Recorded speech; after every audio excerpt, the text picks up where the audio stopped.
Olá pessoal, tudo bem? Meu nome é Leandro Cirilo e você está no canal Por que não Everest? E o livro de hoje é de Viktor E. Frankl, Em Busca de Sentido. Assistência Psicológica. Iniciei por dizer que, olhando objetivamente, o futuro só podia parecer desesperador. Admitir que cada um de nós podia calcular para si mesmo como eram mínimas as chances de sobrevivência. Ainda não chegara ao campo e a epidemia de tifo exatemático. Mesmo assim, estimei em 5% minhas chances de sobreviver. E disse isso a eles. E lhes disse também que, no que dependesse de mim, não poderia a esperança nem desistiria de lutar. Pois ninguém conhece o futuro. Nenhuma pessoa sabe o que talvez lhe ocorrerá dentro de uma hora.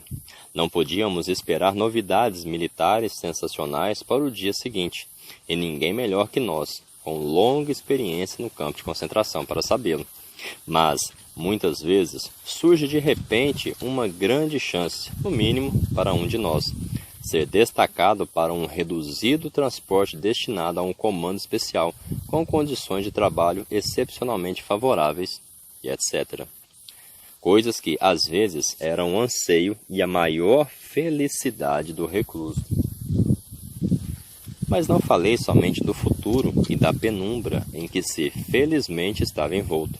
Nem fiquei apenas no presente com todo o seu sofrimento.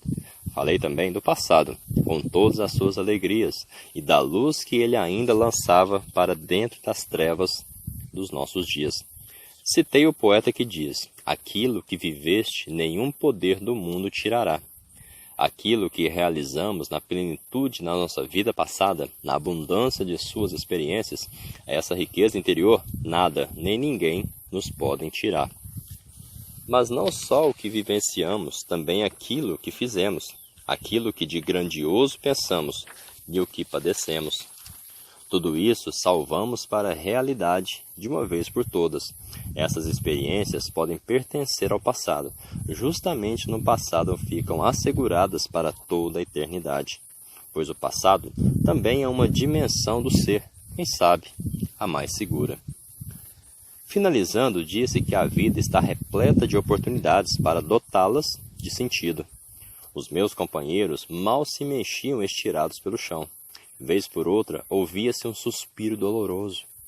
Dei a entender que a vida humana tem sentido sempre e em todas as circunstâncias, e que esse infinito significado da existência também abrange sofrimento, morte e aflição. Pedi àqueles pobres coitados que há tempos me escutavam na escuridão total do barracão que olhassem de frente para a situação em que estávamos. Por mais difícil que ela fosse, e não desesperassem, mas recobrassem o ânimo, cientes de que, mesmo perdida a nossa luta, nossos esforços não perderiam seu sentido e dignidade. Cada um de nós, disse-lhes, eu nesses momentos difíceis e mais ainda na hora derradeira que se aproxima para muitos de nós, se encontra sob o olhar desafiante de um amigo ou de uma mulher, de um vivente ou de um morto, ou sob o olhar de Deus. Ele espera que não decepcionemos e que saibamos sofrer e morrer, não miseravelmente, mas com orgulho. Encerrando, falei do nosso sacrifício. Diz que ele tem sido em todo e qualquer caso. Disse que a natureza do sacrifício implica ser ele vivido na premissa de que, nesse nosso mundo, no mundo do êxito, nada se alcança com ele. Não venha ao acaso se o sacrifício é feito em prol de uma ideia política ou se trata da abnegação de uma pessoa em favor de outra. Claro, aqueles que fossem crentes no sentido religioso puderam entendê-la com facilidade. Mencionei aquele companheiro que, no início de sua estada no campo de concentração, propusera ao céu um pacto, que seu sofrimento e morte poupassem de uma morte atormentada a pessoa por ele tão amada. Para esse homem, sofrimento e morte não era sem sentido, mas sim foram dotados do mais profundo sentido em sua função de sacrifício. Ele não queria nem sofrer nem morrer sem um sentido. Ninguém de nós o queria. Dar esta vida aqui e agora, naquele barracão, naquela situação praticamente sem saída, esse sentido último foi o propósito das minhas palavras. Não demorou muito e pude perceber que esse propósito atingira seu objetivo. Ao acender-se novamente a lâmpada elétrica do barracão, vi achegarem-se as figuras miseráveis de meus companheiros, mancando, com lágrimas nos olhos, para me agradecer. Mas quero confessar aqui que apenas raramente tive a força interior para abrir-me no contato tão intenso e último com meus companheiros de cruz, como naquela noite. Certamente, deixei de aproveitar muitas circunstâncias externas favoráveis a um contato desses. Psicologia da guarda no campo de concentração. Discutimos até aqui o choque na recepção e a psicologia da vida propriamente dita no campo de concentração. Antes de nos voltarmos à terceira fase de reações psíquicas do recluso, ou seja, a psicologia de recém-liberto no campo de concentração, queremos dedicar nossa atenção por um momento a uma questão à parte que, repetidamente, é apresentada ao psicólogo. De modo geral, é mais particularmente aquele que venciou as pessoas essas coisas. A psicologia do pessoal da guarda no campo de concentração. Como é possível que as pessoas de carne e osso cheguem a infligir tamanho sofrimento aos outros seres humanos? Quando alguém ouve esses relatos realmente dando-lhes crédito e dando-se conta de que semelhantes coisas de fato são possíveis, então se pergunta como algo assim é possível psicologicamente. Para responder a essa pergunta, mesmo sem querer entrar a fundo na questão, é preciso lembrar que existem entre os guardas de um campo de concentração sádicos por excelência, no sentido estritamente clínico. Em segundo lugar, escolhiam-se sádicos justamente quando se compunham pelotões de guarda excepcionalmente rigorosos. Já falamos da seleção negativa de carrascos e cúmplice feita entre a massa dos prisioneiros para ocupar a posição de capo. O que explica por que justamente os elementos brutais e os indivíduos egoístas conseguiam sobreviver. Além dessa seleção negativa, havia ainda no campo uma seleção positiva das pessoas sádicas. Às vezes, ficávamos no local da obra trabalhando na vala sobre temperaturas abaixo de zero, praticamente sem agasalho, recebendo, porém, a licença de nos aquecer junto a um fogareiro portátil. Cada um por seu turno e alguns minutos a cada 2 horas. Alimentávamos essa lareira com galhos e restos de lenha. Nessas ocasiões, a alegria era geral.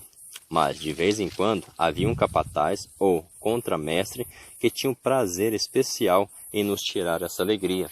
E era tão fácil reconhecer em sua fisionomia o sádico prazer com que ele proibia tudo arbitrariamente e jogava a lareira na neve justamente com o braseiro tão aconchegante. E quando a SS antipatizava mais fortemente com alguém, ela deixava o pobre coitado à mercê de um homem conhecido por sua devassidão e por sua especialização em torturas sádicas. Em terceiro lugar, deve ser observado que grande parte do corpo da guarda estava simplesmente insensibilizada por tantos anos de convivência com o sadismo, cada vez maior no campo de concentração. Foram principalmente essas pessoas embrutecidas em sua vida emocional que rejeitaram, ao menos para si, as atitudes próprias do sadismo. Mas foi também só isso, porque, naturalmente, nada empreendiam contra o sadismo dos outros. Em quarto lugar, porém, deve-se lembrar ainda que, mesmo entre o pessoal do corpo da guarda, havia sabotadores. Quero mencionar aqui apenas o chefe do último campo de concentração, em que estive e do qual fui libertado. Ele era integrante da SS. Após a libertação daquele campo, constatou-se um fato do qual somente o médico do campo, ele mesmo, prisioneiro, tinha conhecimento até ali. O chefe do campo dera, em segredo, consideráveis somas de dinheiro do próprio bolso para que se pudessem arrancar medicamentos para os reclusos na farmácia do lugarejo mais próximo. Essa história ainda teve um epílogo. Após a libertação, prisioneiros judeus esconderam esse homem da SS das tropas americanas e declararam a seu comandante que o entregariam única e exclusivamente sob a condição de não se tocar em um fio de seu cabelo sequer. O comandante das tropas americanas deu-lhes então a sua palavra de honra como oficial militar, e os prisioneiros judeus lhe apresentaram o ex-comandante do campo. O comandante das tropas reintegrou esse homem da SS em seu cargo de comandante do campo, e ele organizou então para nós coletas de gêneros alimentícios e de agasalho entre a população dos vilarejos circunvizinhos. Em contrapartida, o preposto justamente daquele campo prisioneiro, ele mesmo, foi mais brutal que todos os guardas da SS no campo juntos. Batia nos prisioneiros quando, onde e como pudesse, ao passo que o chefe não levantou o punho sequer uma vez, ao que eu saiba, contra qualquer dos seus prisioneiros.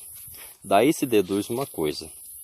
Afirmar que alguém fazia parte da guarda do campo de concentração ou que foi prisioneiro no campo não quer dizer nada. A bondade humana pode ser encontrada em todas as pessoas e ela se acha também naquele grupo que, à primeira vista, deveriam ser sumariamente condenados. As delimitações se sobrepõem. Não podemos simplificar as coisas dizendo: os prisioneiros são anjos e os guardas são demônios. Pelo contrário, contrariando o que de modo geral é sugerido pela vida no campo de concentração, ser guarda ou supervisor e ter uma atitude humana para com os prisioneiros sempre será, de certa forma, um mérito pessoal e moral. Em contrapartida, é particularmente deplorável a baixeza do prisioneiro que inflige o mal a seus próprios companheiros de dor. É claro que essa falta de caráter é mais dolorosa para os reclusos. Da mesma forma, como um prisioneiro que é alvo do mais insignificante gesto humano que lhe fizer um integrante da guarda, fica profundamente comovido. Lembro-me que, um dia, um capataz, não prisioneiro, furtivamente me passou um pedaço de pão. Eu sabia que ele só podia tê-lo poupado de seu desjejum. O que me abalou a ponto de derramar lágrimas não foi aquele pedaço de pão em si, e sim o afeto humano que esse homem me ofereceu naquela ocasião. A palavra e o olhar humanos que acompanharam a oferta. De tudo isso, podemos aprender que existem sobre a Terra duas raças humanas, e realmente apenas essas duas, a raça das pessoas direitas e a das pessoas torpes. Ambas as raças estão amplamente difundidas. Insinuam-se e infiltram-se em todos os grupos. Não há grupo constituído exclusivamente de pessoas decentes, nem unicamente de pessoas torpes. Nesse sentido, não existe grupo de raça pura, e assim também havia uns outros sujeitos decentes no corpo da guarda. Sem dúvida, a vida no campo de concentração ensejava o rompimento de um abismo nas profundezas extremas do ser humano. Não deveria surpreender-nos o fato de que essas profundezas punham a descoberto simplesmente a natureza humana, o ser humano como ele é, uma liga do bem e do mal. A ruptura que perpassa toda a existência humana e distingue bem e mal, alcança mesmo as mais extremas profundezas e se revela até no fundo desse abismo aberto pelo campo de concentração. Ficamos conhecendo o ser humano como talvez nenhuma geração humana antes de nós. O que é, então, o ser humano? É o ser que sempre decide o que ele é. É o ser que inventou as câmaras de gás, mas é também aquele ser que entrou nas câmaras de gás, ereto, com uma oração nos lábios. Gostou? Compartilhe, manda para aquela pessoa que você acredita que isso vai fazer diferença na vida dela. E a próxima parte é a terceira fase, após a libertação. Um grande abraço e fique com Deus.